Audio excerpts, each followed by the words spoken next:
राधे राधे। ज्येष्ठ मास की पावन अमावस्या एक बार फिर लेकर आ रही है अखंड सौभाग्य, पति की दीर्घायु और परिवार की सुख समृद्धि का दिव्य पर्व वट सावित्री व्रत।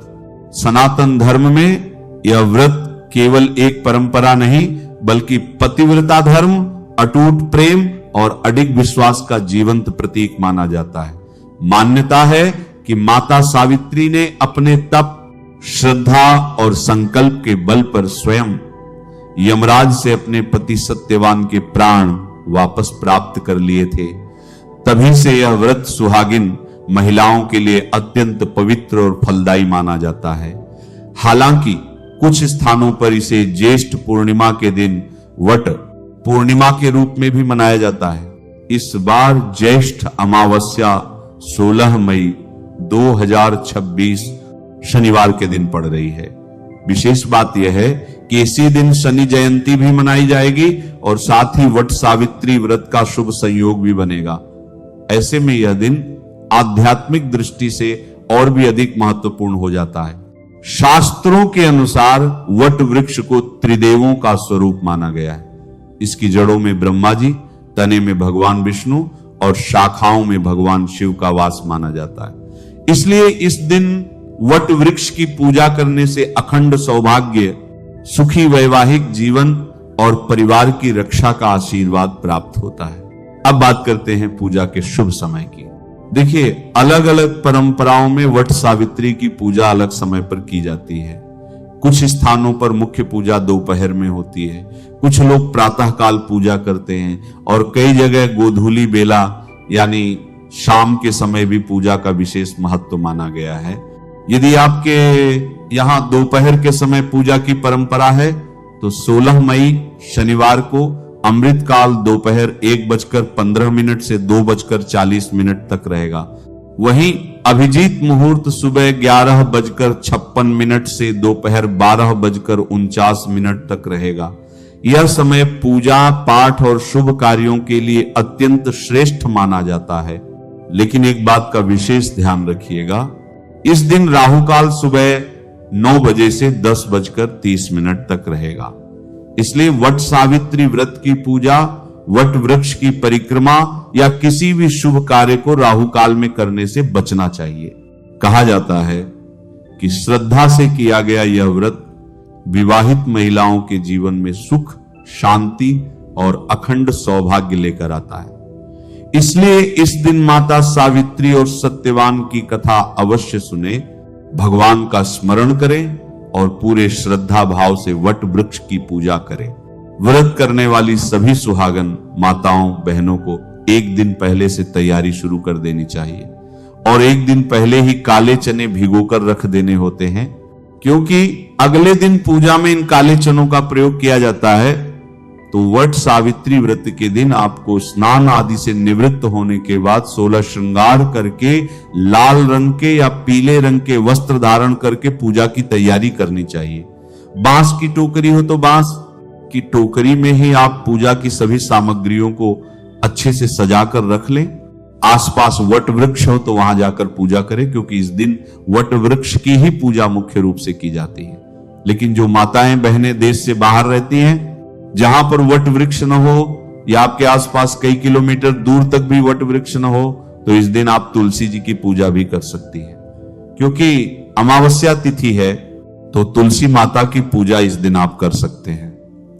इसके अलावा पीपल के पेड़ में भी श्री ब्रह्मा विष्णु महेश का वास माना जाता है, तो आप पीपल के पेड़ की पूजा भी कर सकते हैं यदि किसी कारणवश वट वृक्ष की पूजा संभव न हो। पूजा शुरू करने से पहले हाथों में मेहंदी लगा लें, लाल हरी चूड़ियां पहनकर, और जिस तरह से भी आप श्रृंगार करती हैं श्रृंगार कर लें। पैरों में महावर आदि लगा लें, आलता लगा लें, यानी कि पूरी तरह से सज धज कर इस व्रत की पूजा को आपको करना चाहिए। इसके बाद आपके आसपास जहां कहीं भी वट वृक्ष हो वहां पर पूजा की थाली लेकर जाएं या बांस की टोकरी में आप सभी पूजा की सामग्री को लेकर जाएं। सुबह के समय आप हाथ जोड़कर व्रत प्रारंभ कर सकती हैं। और इस व्रत में क्योंकि निर्जला और निराहार रहना होता है, तो ऐसे में जब तक मुख्य पूजा नहीं कर ली जाती तब तक आपको जल की एक बूंद भी ग्रहण नहीं करनी होती है। कुछ लोगों के यहाँ पर दोपहर की मुख्य पूजा करके परिक्रमा लगाने के बाद फल आदि ग्रहण कर लिए जाते हैं। तो आपके यहाँ पर जैसी भी मान्यता हो आप उसका पालन करें। वट वृक्ष के नीचे या तुलसी जी के नीचे आप साफ सफाई करके गंगा जल छिड़क कर शुद्ध कर ले। एक आसन पर बैठकर फिर आप पूजा की तैयारी करें। आज के इस पावन व्रत में गौरी गणेश की पूजा के साथ साथ सत्यवान, सावित्री और श्री ब्रह्मा, विष्णु और महेश की पूजा की जाती है, क्योंकि आज के पावन दिन पर दोपहर के समय ही देवी सावित्री ने अपने मृत पति के प्राणों को यमराज जी से पुनः प्राप्त किया था। इस कारण से इस दिन का महत्व बहुत अधिक माना जाता है। पूजा करने से पहले आसपास गंगा जल छिड़क कर शुद्ध कर ले। इसके बाद धूप दीप जलाएं और बरगद के वृक्ष की टहनी पर तिलक लगाएं। 5 जगह पर आपको तिलक लगाना है। कुछ जगह पर चंदन से या सिंदूर से छापे भी लगाए जाते हैं। तो आपके यहां पर जो भी मान्यता हो आप उसका पालन करें। तिलक लगाने के बाद आप सभी देवी देवताओं को पुष्प अर्पित करें। गणेश भगवान जी को सिंदूर, कुमकुम, तिलक लगाकर फिर उन्हें जनेऊ अर्पित करके या वस्त्र रूपी कलावा अर्पित करके पूजा प्रारंभ करें। माता गौरी को तिलक लगाएं, सिंदूर अर्पित करें, श्रृंगार की सामग्री अर्पित करें। इसके बाद देवी सावित्री का पूजन करें, उन्हें भी श्रृंगार की सामग्री अर्पित करें।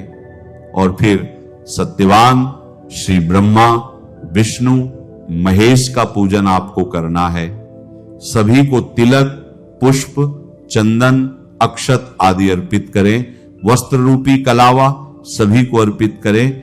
एक कलश में जल भरकर रखें जिसमें अक्षत पुष्प डालें और इसी जल से हमें बरगद के वृक्ष की परिक्रमा करनी होती है। वैसे तो इस दिन 108 बार परिक्रमा ही करनी चाहिए, लेकिन जिनकी सामर्थ्य न हो, जैसे जो भी माताएं, बहनें वृद्ध हों, बीमार हों किसी कारण से, या फिर बरगद के चारों ओर घूमकर परिक्रमा करना संभव न हो, तो आप 27 या 54 बार भी परिक्रमा कर सकती हैं। परिक्रमा करते समय आपको सबसे पहले जो 3 परिक्रमाएं होती हैं वो जल से करनी होती है। यानी हाथों में जल का लोटा लेकर पतली धार छोड़ते हुए चारों ओर वृक्ष के 3 बार घूमना है। अपनी ही जगह पर आकर खड़े होकर हाथ जोड़कर प्रणाम करना है। परिक्रमा मौन होकर कभी नहीं करनी चाहिए, किसी भी मंत्र का जाप करते रहें।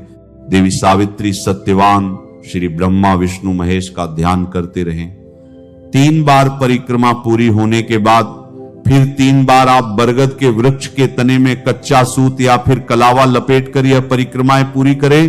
3 बार परिक्रमा होने के बाद जो आगे की परिक्रमाएं हैं, यदि 108 परिक्रमा लगानी है तो परिक्रमा लगाते समय आप पहले से ही अपने आंचल में 108 काजू के दाने, 108 भुने हुए चने के दाने या अंकुरित चनों से परिक्रमा लगा सकते हैं। ये दाने कुछ भी हो सकते हैं या कोई भी सामग्री जिसे आप गिन कर रख सकें, अपने आंचल में रख लीजिए। हर बार एक परिक्रमा पूरी होने पर अपने पास कोई पात्र रख लीजिए, उसमें एक एक करके परिक्रमा पूरी होने के बाद ये दाने या काजू डालती जाइए। कुछ लोग मखाने से, टॉफी, बिस्कुट से फेरी लगाते हैं। इस तरह आपकी परिक्रमाओं में कोई गड़बड़ी नहीं होगी और आप गिनती नहीं भूलेंगी। 108 परिक्रमाएं पूरी होने के बाद आप अपनी जगह पर आकर एक बार फिर से बरगद में वास करने वाले सभी देवी देवताओं को प्रणाम करें, हाथ जोड़कर प्रार्थना करें कि वे आपके पति की दीर्घायु रखें, आपके परिवार में सुख शांति बनाए रखें, आपकी संतानों को सदा स्वस्थ और दीर्घायु रखें। जैसी जिसकी कामना है उसके अनुसार इस समय सच्चे मन से प्रार्थना करें। पूजा करते समय आप व्रत की कथा की पुस्तक लेकर आई हैं तो कथा का पाठ भी इसी समय करें। कुछ लोग पहले ही घर पर संकल्प लेकर कथा पाठ कर लेते हैं, तो कुछ लोग दोपहर के समय कथा पढ़ते हैं। परिक्रमाएं आपको पूजा के सबसे अंत में लगानी है, इसलिए आप जितनी भी पूजा विधि है वो पहले ही संपन्न कर ले। पूजा संपन्न करने के बाद आप बांस का पंखा, इस दिन 2 पंखे पूजा में प्रयोग किए जाते हैं। एक पंखा बरगद के वृक्ष के नीचे ही अर्पित कर दें जहां पूजा की है। दूसरे पंखे को घर लाकर उस पंखे से अपने पति की हवा करें और फिर उस पंखे का प्रयोग घर में कर सकते हैं। आज के दिन दीपक जलाने के लिए मिट्टी के दिए का प्रयोग करें, जिसे बाद में अगले दिन विसर्जित कर सकते हैं। अगर आसपास जाकर पूजा की है तो जहां पूजा कर रहे हैं वहीं मिट्टी का दिया जलता हुआ छोड़ाएं। दिए में इतना तेल या घी डालें कि जितनी देर पूजा या परिक्रमा चले दीपक अनवरत जलता रहे। आज की पूजा में बहुत से लोग पहले से या एक दिन पहले या उसी दिन सुबह मिट्टी से सत्यवान सावित्री की मूर्ति बना लेते हैं, प्रतिमा बना लेते हैं, फिर उसका पूजन करते हैं। अगर आप ऐसा नहीं कर पा रही हैं तो बरगद के पेड़ के तने पर चावल पीसकर उसमें पानी मिलाकर प्रतिमा बना सकती हैं, अंकित कर सकती हैं, या फिर चंदन या सिंदूर से प्रतिमा बनाकर पूजन कर सकती हैं। मन में सत्यवान सावित्री का ध्यान करें, क्योंकि ये पूजा सुहाग से संबंधित है। इस दिन आप माता सावित्री से सुहाग अवश्य लें। माता सावित्री को जो श्रृंगार की सामग्री और सिंदूर अर्पित करें, उस सिंदूर को अपनी मांग में 7 बार लगाएं। आशीर्वाद स्वरूप आप अपने पास कुछ सामग्री घर अवश्य लेकर आएं। जो भी श्रृंगार की सामग्री, चूड़ी, बिंदी, सिंदूर, मेहंदी, काजल, महावर माता को चढ़ाई है, उसमें से कुछ न कुछ अपने पास लेकर आएं। बाकी सामग्री वही बरगद के नीचे छोड़ दें। अगर घर पर पूजा कर रही हैं तो पूजा संपन्न होने के बाद अगले दिन यह सारी सामग्री किसी निर्धन सुहागन महिला या सुहागन ब्राह्मणी को फल, मिठाई, दक्षिणा आदि के साथ दान में दे सकती है। इस दिन बायना भी निकाला जाता है। किसी सुहागन महिला के यहां रखें, जैसे अपनी सासू मां, बड़ी जेठानी या ससुराल पक्ष की बड़ी महिला को दे सकती हैं। उसमें वस्त्र या रुमाल, फल, मिठाई, दक्षिणा और भोग का एक हिस्सा रखें। अगर बरगद के 7 पत्ते हों तो 7 पत्तों पर भोग अर्पित करें, नहीं तो मिट्टी के सकोरे या बड़े दियों में 7 जगह भोग रख सकती हैं। भोग में काले भीगे चने और मीठे गुलगुले अर्पित करें। फल, मिठाई, पूरी, पकवान जो भी बनाए हैं वह भी अर्पित करें। यही भोग ग्रहण करके व्रत खोला जाता है। दान या बायने की सामग्री पर जल का छींटा लगाकर अपने आंचल के दाहिने कोने से दाहिने हाथ से उसके ऊपर 5 या 7 बार घुमाकर फिर माथे से लगाकर पति की दीर्घायु की कामना से वह सामग्री दान करें।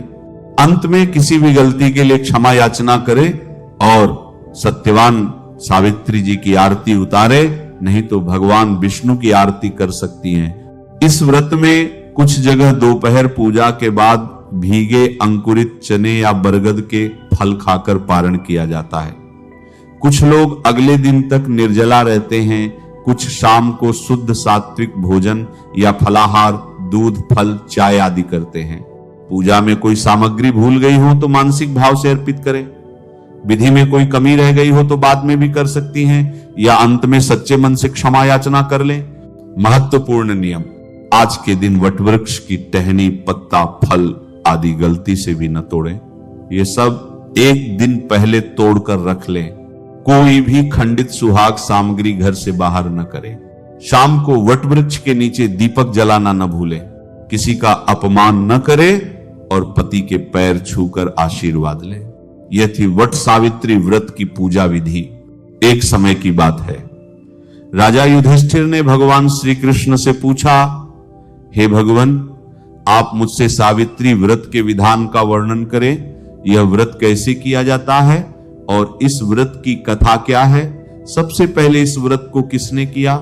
तब भगवान कृष्ण बोले, हे महाराज, सावित्री नाम की एक राजकन्या ने वन में जिस प्रकार यह व्रत किया, स्त्रियों के कल्याण के लिए मैं उस व्रत का वर्णन करता हूं। आप ध्यान से सुनिए।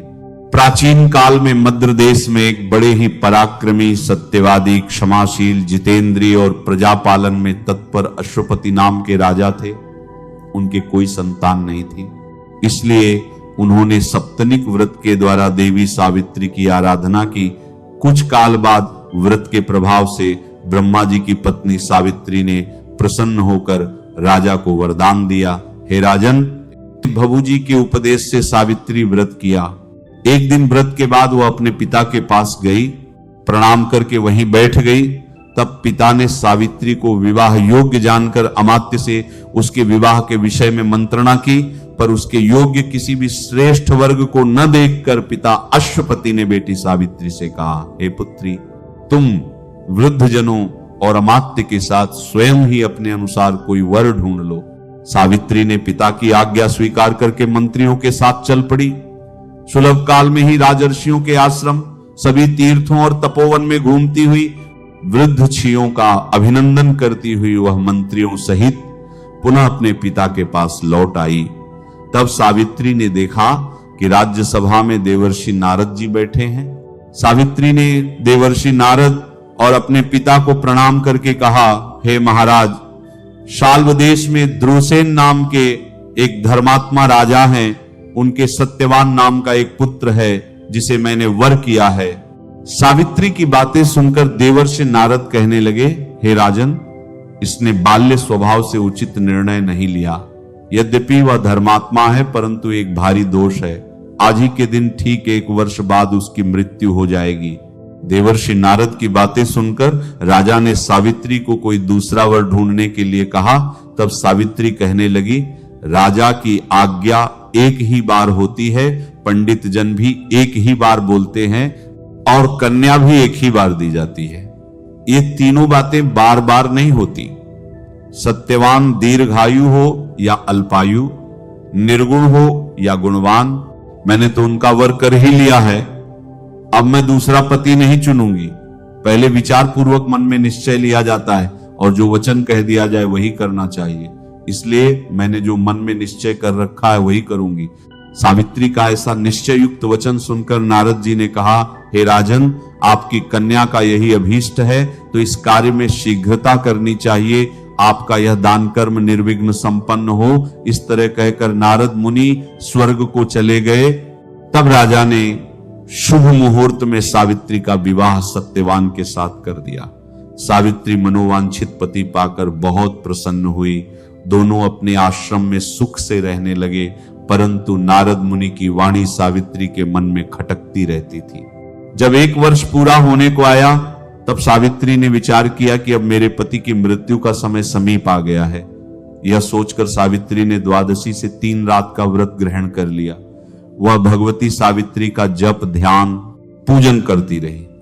उसने निश्चय कर लिया था कि आज से चौथे दिन सत्यवान की मृत्यु होगी। 3 दिन रात पूरे नियम से व्यतीत करके चौथे दिन देवताओं और पितरों को संतुष्ट करके उसने अपने सास ससुर के चरणों में प्रणाम किया। सत्यवान वन से लकड़ी लाया करता था। उस दिन भी वह वन से लकड़ी लाने जाने लगा तो सावित्री भी उसके साथ जाने लगी। इस पर सत्यवान ने सावित्री से कहा, वन में जाने के लिए अपने सास ससुर से पूछ लो। वह पूछने गई। पहले तो सास ससुर मना करने लगे, पर सावित्री के बार बार कहने पर उन्होंने जाने की आज्ञा दे दी। दोनों साथ साथ वन में गए। सत्यवान ने वहीं पर लकड़ी काटकर उन्हें बांध लिया, परंतु उसी समय उसके सिर में असहनीय दर्द होने लगा।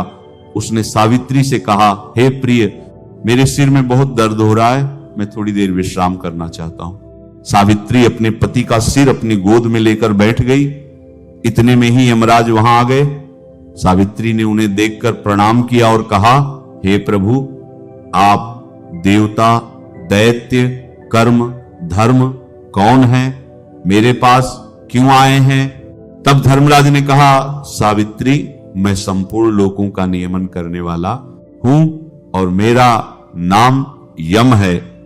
तुम्हारे पति की आयु समाप्त हो गई है, परंतु तुम पतिव्रता हो, इसीलिए मेरे दूत इसे न ले जा सके, इसीलिए मुझे स्वयं यहां आना पड़ा।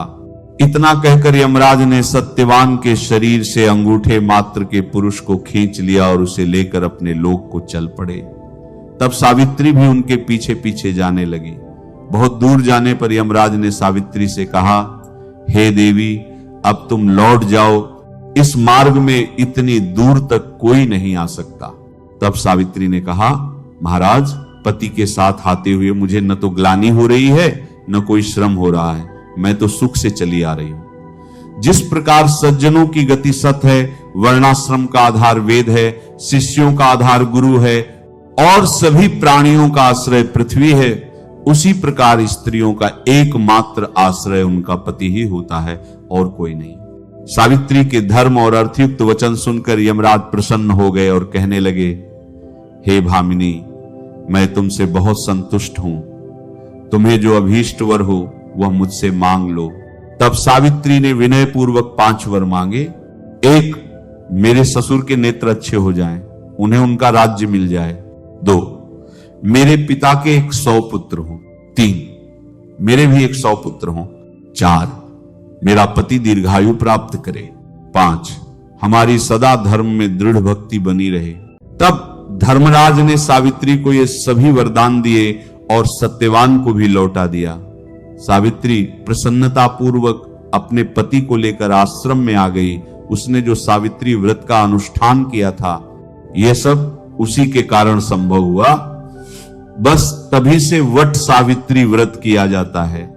जो कोई भी ये व्रत करता है उसकी सभी मनोकामनाएं पूरी हो जाती हैं। अब सुनिए दूसरी कथा।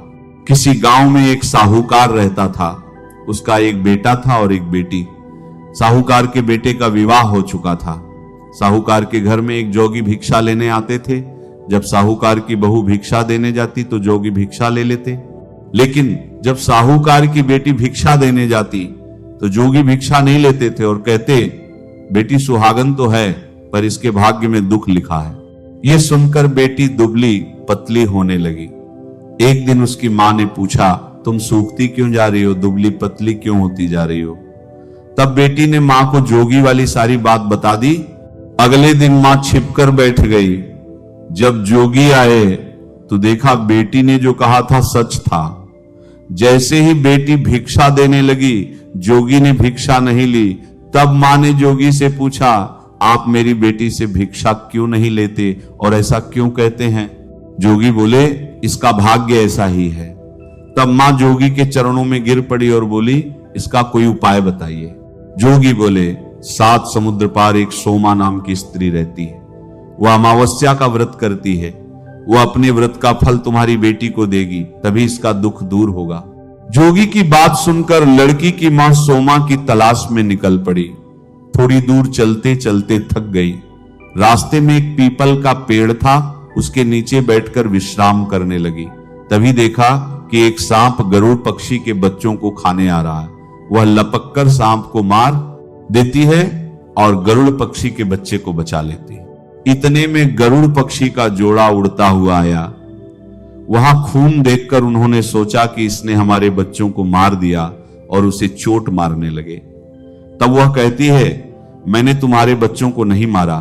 ये देखो, यहां सांप आया था जो तुम्हारे बच्चों को खाना चाहता था। मैंने इस सांप को मारा है और ये खून इसी सांप का है। तब गरुड़ पक्षी का जोड़ा प्रसन्न होता है और कहता है, हम तुमसे प्रसन्न हैं, तुम्हें जो चाहिए वह मांग लो। वो कहती है, मुझे 7 समुद्र पार पहुंचा दो। वे उस लड़की की मां को 7 समुद्र पार पहुंचा देते हैं। वह सोमा धोबन के घर पहुंचती है। सोमा के 7 बेटे और 7 बहुएं थी, लेकिन सारी बहुएं काम करने के लिए आपस में बहुत लड़ती थी। अब वो लड़की की मां सोमा को प्रसन्न करने के लिए सबके सोते समय घर का सारा काम करने लगी। काम करके छिप जाती। सुबह उठकर सब सोचते, ये सब काम कौन करता है? सोमा भी सोचने लगी कि कौन सी बहू है जो इतना काम करने लगी। एक दिन वह चुपचाप आंखें बंद करके लेट गई। तब उसने देखा कि मुहां अंधेरे एक औरत आई और घर के सारे काम करके चुपचाप जाने लगी। सोमा ने उसे रोक लिया और पूछा, तुम कौन हो और हमारे घर के सारे काम क्यों करती हो? तब उसने अपनी सारी बात बता दी और सोमा से विनती की, आप अपने अमावस्या व्रत का पुण्य मेरी बेटी को दे दीजिए, उससे उसका दुर्भाग्य दूर हो जाएगा। उसकी बातें सुनकर सोमा तैयार हो गई और बोली, तुम जाओ और बेटी के ब्याह की तैयारी करो, मैं विवाह के दिन आऊंगी। लड़की की मां बड़ी खुशी खुशी अपने घर लौट आई। माता पिता ने ब्याह की तैयारी की। जिस समय दूल्हा दुल्हन फेरे ले रहे थे, उसी समय सोमा आ गई। उसने एक मिट्टी की हांडी में कच्चा दूध भरकर रखा, कच्चा सूत लेकर वहीं बैठ गई। थोड़ी देर में एक सांप आया वर को डसने के लिए। सोमा ने उसे दूध पीने को दिया और हांडी में सांप को डालकर कच्चे सूत से बांध दिया। इधर सबने देखा कि वर सांप देखते ही मर गया। सब दुखी हो गए। तब सोमा ने वर के ऊपर सुहाग के छींटे डाले और कहा, मैंने आज तक जितने भी अमावस्या के व्रत किए हैं उनका सारा पुण्य इसे मिल जाए और ये जीवित हो जाए। इसके बाद जो भी व्रत करूंगी उसका फल मेरे पति को मिले। सोमा के ऐसे कहते ही वह दूल्हा उठकर बैठ गया। सोमा ने लड़की और उसके वर को आशीर्वाद दिया और अपने घर जाने लगी। लड़की की मां ने कहा, मैं आपको क्या दूं? सोमा ने कहा, मुझे कुछ नहीं चाहिए, बस एक मिट्टी की हांडी दे दो। उस दिन अमावस्या थी। रास्ते में सोमा पीपल के पेड़ के नीचे रुकी। हांडी के 108 टुकड़े किए, पीपल की 108 टुकड़े किए, पीपल की 108 परिक्रमा की और टुकड़ों को पीपल के पास जमीन में दबा दिया। जब वह घर पहुंची तो देखा उसके पति की मृत्यु हो गई थी और शरीर को तेल में डुबो कर रखा था। सोमा ने पति के ऊपर सुहाग के छींटे मारे और प्रार्थना की, मेरे अमावस्या के व्रत का फल मेरे पति को मिले। इतना कहते ही उसका पति जीवित हो गया। उसी समय जोगी आए और बोले, अमावस्या का व्रत करने के बाद दान भी करना चाहिए। तुमने व्रत तो किया पर दान नहीं किया, इसलिए मुझे दान दो। सोमा उन्हें पीपल के पेड़ के नीचे ले गई जहां उसने हांडी के टुकड़े दबाए थे। टुकड़े निकाले तो सारे टुकड़े सोने के हो गए। सोमा ने जोगी से कहा, आप इसमें से अपना भाग ले लो।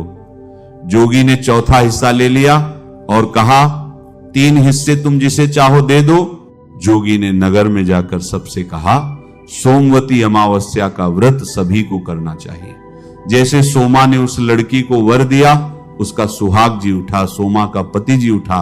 ऐसे ही हे अमावस्या माता, सभी को अमर सुहाग देना, सभी की मनोकामना पूरी करना। एक बार गणेश जी एक छोटे बालक के रूप में चिमटी में चावल और चमचे में दूध लेकर निकले। वे सबसे कह रहे थे, कोई मेरी खीर बना दो, कोई मेरी खीर बना दो। पर यह बात सुनकर सब उनका मजाक बना रहे थे। भला इतने से चावल और दूध की कहीं खीर बनती है? थोड़ा आगे चले तो एक बुढ़िया बैठी थी। तब वे कहने लगे, मई मेरी खीर बना दो। बुढ़िया बोली, ला मैं बना दूं तेरी खीर। वह चूल्हे पर छोटा सा बर्तन चढ़ाने लगी। गणेश जी बोले, माई छोटी सी भगोनी मत चढ़ाओ, तुम्हारे घर में जो सबसे बड़ा बर्तन हो वह चढ़ा दो। बुढ़िया माई ने बात मानी और सबसे बड़ा बर्तन चढ़ा दिया। वो देखकर हैरान रह गई। थोड़े से चावल उस बर्तन में डाले थे, वो पूरा भर गया। गणेश जी बोले, मैं नहा कर आता हूं। थोड़ी देर में खीर तैयार हो गई। बुढ़िया माई के पोते पोतियां खीर खाने के लिए रोने लगे। बुढ़िया ने कहा, गणेश जी तुम्हारे भोग लगे। ऐसा कहकर चूल्हे में थोड़ी सी खीर डाली और कटोरी कटोरी भरकर बच्चों को खीर दे दी। बुढ़िया माई की पड़ोसन ऊपर से देख रही थी। बुढ़िया ने सोचा, इसे खीर न दूंगी तो चुगली कर देगी। उसने एक कटोरा भरकर उसे भी खीर दे दी। उसके बेटे की बहू ने चुपके से एक कटोरा खीर खाई और कटोरा चक्की के नीचे छुपा दिया। अभी तक गणेश जी नहाकर नहीं आए थे। अब बुढ़िया माई को भूख लगी तो उसने भी एक कटोरा खीर भरा, किवाड़ के पीछे बैठकर कहा, गणेश जी आपके भोग लगे। ऐसा कहकर खीर खाने लगी। अभी बुढ़िया खीर खा ही रही थी कि गणेश जी आ गए। बुढ़िया बोली, आजा रे गणेश, खीर खा ले, मैं तो तेरी ही राह देख रही थी। गणेश जी बोले, मई मैंने तो खीर पहले ही खा ली। बुढ़िया, कब खाई? गणेश जी, जब तेरे पोते पोतियों ने खाई तब खाई, जब तेरी पड़ोसन ने खाई तब खाई, जब तेरी बहू ने खाई तब खाई, और जब तूने खाई तब तो मेरा पेट पूरा भर गया। बुढ़िया बोली, बेटा तेरी सारी बात सच है, पर बहू बेचारी का नाम मत ले। वो तो सुबह से काम कर रही है, उसने कब खीर खाई? गणेश जी बोले, चक्की के नीचे देख, छोटा कटोरा पड़ा है। तूने तो कम से कम मेरे भोग लगाया, वह तो बिना भोग लगाए ही खा गई। बुढ़िया बोली, बेटा घर की बात है, घर में रहने दे। अब बता, बची खीर का क्या करूं? गणेश जी बोले, जी मादी फिर भी खीर का बर्तन पूरा भरा था। राजा को पता चला, उसने बुढ़िया को बुलाकर कहा, क्यों रे बुढ़िया, ऐसा बर्तन तुम्हारे घर अच्छा लगे या हमारे घर? बुढ़िया बोली, राजा जी आप ले लो। राजा ने खीर का बर्तन महल में मंगा लिया, पर महल में आते ही खीर में कीड़े मकोड़े बिच्छू पड़ गए, दुर्गंध आने लगी। राजा ने बुढ़िया से कहा, बुढ़िया माई यह बर्तन तुम वापस ले जाओ। बुढ़िया बोली, राजा जी आप देते तो पहले ही दे देते, यह बर्तन तो मुझे मेरे गणेश जी ने दिया है। बुढ़िया बर्तन वापस ले आई। उसके घर आते ही खीर पहले की तरह सुगंधित हो गई।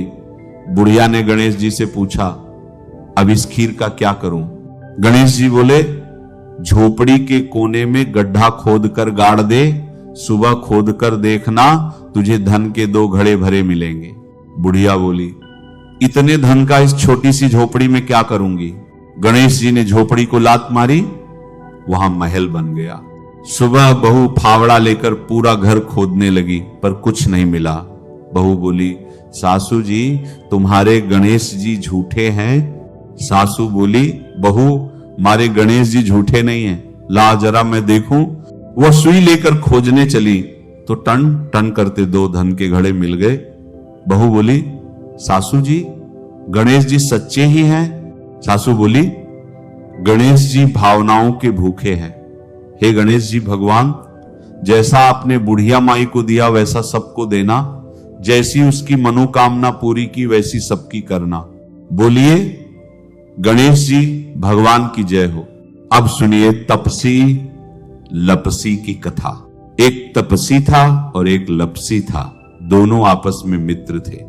तपसी सदा भगवान की सेवा, पूजा और तपस्या करता। लपसी को पूजा पाठ नहीं आता था। वह रोज सवा शेर की लापसी बनाता, भगवान को भोग लगाता, घंटी बजाता, जीम कर चादर तान कर सो जाता। एक दिन दोनों में बहस छिड़ गई कि कौन भगवान का सबसे बड़ा भक्त है। तपसी कहे मैं बड़ा भक्त हूं, लपसी कहे नहीं मैं सबसे बड़ा भक्त हूं। लपसी बोला, तुम भक्त कैसे हुए? मैं सारा दिन भगवान की भक्ति पूजा तपस्या करता हूं, मैं बड़ा भक्त हूं। तुम क्या करते हो? तुम तो बस भोग लगाते हो और जिम कर चादर तान कर सो जाते हो। दोनों लड़ रहे थे। उसी समय नारद मुनि पृथ्वी पर घूमने आए। उन्होंने दोनों को लड़ते देखा, कारण पूछा। दोनों ने नारद मुनि को प्रणाम किया और अपनी समस्या बताई। तपस्वी बोला, नारद मुनि जी मैं हमेशा भगवान की भक्ति तपस्या करता हूं, पर लपसी कह रहा है कि भगवान का सबसे बड़ा भक्त वही है। लपसी बोला, नारद मुनि जी मैं पूजा पाठ और मंत्र जाप की विधि नहीं जानता, बस इतना जानता हूं कि सच्चे मन से सबकी सेवा करो, उसी से भगवान प्रसन्न हो जाते हैं। मैं रोज सवा शेर की लापसी बनाता हूं, भोग लगाता हूं, मैं जीम कर सो जाता हूं। मुझसे जितना हो सकता है सबकी सेवा और मदद करता हूं। मुझे लगता है कि प्राणी मात्र की सेवा करना ही भगवान की सच्ची भक्ति है, इसलिए मैं अपने आप को भगवान का सच्चा और सबसे बड़ा भक्त मानता हूं। दोनों की बात सुनकर नारद मुनि कुछ देर सोच में पड़ गए, फिर बोले, तुम दोनों आपस में मत लड़ो, तुम में से कौन भगवान का सबसे बड़ा भक्त है यह मैं कल सिद्ध कर दूंगा।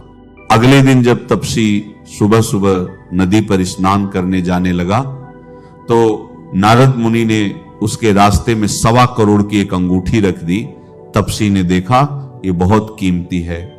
उसने सोचा किसी की गिरी होगी। उठाकर देखा करोड़ों की अंगूठी थी। तपसी के मन में लालच आ गया। उसने सोचा इस अंगूठी को बेचकर बहुत पैसे लूंगा, बड़े बड़े यज्ञ करूंगा, मंदिर बनवाऊंगा, भगवान की खूब भक्ति करूंगा और अपने आप को सबसे बड़ा भक्त सिद्ध कर दूंगा। उसने अंगूठी अपने पास रख ली और तपस्या करते समय पैर के नीचे दबाकर बैठ गया। उधर लपसी ने रोज की तरह 1.25 शेर की लापसी बनाई और भगवान को भोग लगाने चला। नारद मुनि ने उसके रास्ते में भी वैसी ही अंगूठी रख दी। लपसी ने देखा बहुत कीमती है, किसी की गिरी होगी, उसे कितना दुख हो रहा होगा। उसने अंगूठी उठाई, मंदिर गया, भगवान को लापसी का भोग लगाया, फिर अंगूठी भगवान के चरणों में रख दी। सोचा जिसकी अंगूठी गिरी है वह भगवान से प्रार्थना करने मंदिर जरूर आएगा, उसे यही मिल जाएगी। फिर भोग लगाकर लापसी जीम कर चादर तान कर सो गया। शाम को दोनों मिले, नारद जी भी आ गए। दोनों ने पूछा, कहिए नारद जी, हम में से भगवान का सबसे बड़ा भक्त कौन है? नारद जी बोले, तुम दोनों में से सबसे बड़ा भक्त लपसी है। तपसी चिढ़ गया, नारद जी आप ऐसा किस आधार पर कह रहे हैं? नारद जी ने कहा, सुबह मैंने तुम दोनों के रास्ते में करोड़ों की अंगूठी रखी थी, तुमने लालच करके वो अंगूठी रख ली, इससे तुम्हारी तपस्या भंग हो गई। पर लपसी ने लालच नहीं किया, उसने वो अंगूठी भगवान के चरणों में चढ़ा दी, ये सोचकर कि जिसकी है वह ले जाएगा। इसीलिए लपसी ही भगवान का सबसे बड़ा भक्त है। तपसी को अपनी भूल का बहुत पछतावा हुआ। वह नारद जी के पैरों में गिरकर जोर जोर से रोने लगा और बोला, हे भगवान मुझ पर दया करो, मुझसे गलती हो गई। अब बताओ मेरी तपस्या का फल मुझे कैसे मिलेगा? नारद जी को उस पर दया आ गई। वे बोले, जो यह सारी कहानी कहकर तेरी कहानी नहीं कहेगा, उसकी तपस्या का सारा फल तुझे मिल जाएगा। जो ब्राह्मण जीम कर दक्षिणा नहीं देगा, जो साड़ी बलौत देकर दक्षिणा नहीं देगा, जो अपने घर में गाय कुत्ते की रोटी नहीं बनाएगा, जो दीपक जलाकर हाथ नहीं जोड़ेगा और दीपक से दीपक जलाएगा, उसकी पूजा पाठ और तपस्या का सारा फल तुझे मिल जाएगा। इतना कहकर नारद जी अंतर ध्यान हो गए। इसीलिए हर कथा कहानी के साथ तपसी लपसी की कहानी कही जाती है, वरना किसी भी कथा कहानी का फल नहीं मिलता।